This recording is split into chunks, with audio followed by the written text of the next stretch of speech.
এটা কথা ঠিক যে উজনি অসমতো আমি দেখিবলৈ পাইছোঁ যে নামনি অসমৰ পৰা যিসকল কৰ্মসূত্ৰে তেওঁলোকে আহিছে তেওঁলোকে কিন্তু এটা কথা হ'ল কি আজি মৰাণ জনগোষ্ঠী বা মটক জনগোষ্ঠী অধ্যুষিত অঞ্চলত মই নিজে দেখিছোঁ যে তাত ইটা ভাটাত কাম কৰিবলৈ আহি পেলাই তেওঁলোকে কি হয় আমাৰ ছোৱালীবিলাকক যুৱতীসকলক তেওঁলোকে মানে প্ৰলোভন দেখুৱাই পেলাই বিবাহ পাশত আবদ্ধ হোৱাৰ এটা চক্ৰান্ত তেওঁলোকে আমি আগৰ পৰা দেখি আহিছোঁ। গতিকে এই চক্ৰান্ত যাতে সফল হ'ব নোৱাৰে তাৰ কাৰণে আমি বিশেষকৈ অসমৰ উজনি অসমৰ যিসকল যুৱক আছে বা যুৱতীসকলক বিশেষ প্ৰতি অনুৰোধ জনাইছোঁ যে তেওঁলোক যাতে কোনো অৱস্থাতেই তেওঁলোকৰ এই মায়াজালত তেওঁলোকৰ চক্ৰান্তত ভৰি দি পেলাই বিবাহ পাশত আবদ্ধ নহয় তাৰ বাবে বিশেষকৈ আমাৰ যুৱতীসকলৰ প্ৰতি আহ্বান জনাইছোঁ।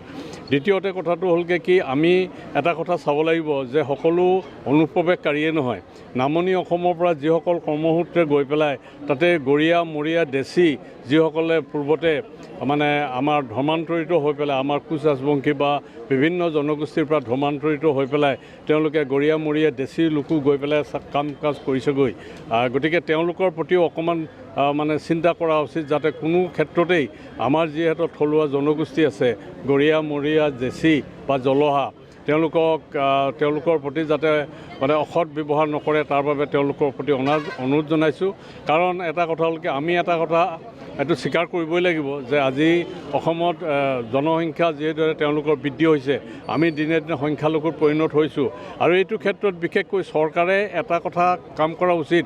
চীনত যেনেকৈ এটা সন্তানৰ নীতি প্ৰয়োগ কৰিছিল আমি অনুৰোধ জনাওঁ অসম চৰকাৰে এটা আইন পাছ কৰক তেওঁলোকে যে তেওঁলোকৰ সেই জনগোষ্ঠীটোৱে যাতে জনসংখ্যা এটা সন্তানতকৈ অধিক জনসংখ্যা কৰিব নোৱাৰে তেতিয়াহ'লে আমাৰ ভৱিষ্যতে খিলঞ্জীয়া আমি সুৰক্ষিত হ'ব পাৰিম।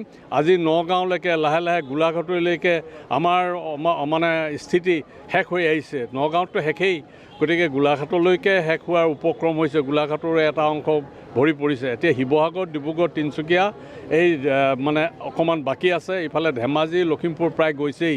গতিকে এইখিনি ৰক্ষা সুৰক্ষিত কৰিবৰ কাৰণে আমাৰ চৰকাৰৰ ওচৰত এটাই মানে পন্থা আছে। চৰকাৰে হ'লগৈ কি ওৱান চাইল্ড পলিচি তেওঁলোকৰ ক্ষেত্ৰত কৰিবলৈ আমাৰ মানুহেতো আজিকালি এটা সন্তানতকৈ মানে বেছি নকৰেই।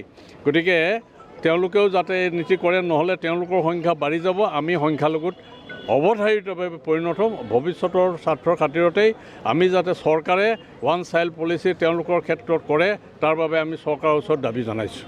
ধিঙৰ কান্দে গোটেই অসমৰ খিলঞ্জীয়া ৰাইজৰ ভৱিষ্যতৰ যি অৱস্থা সেই কথাটো চিত্ৰখন দাঙি ধৰিছে আৰু ধিংবাসী ৰাইজে যিটো এটা জাগৰণ আনিছে তাৰ বাবে ধিংবাসী ৰাইজক ধন্যবাদ জনাইছোঁ।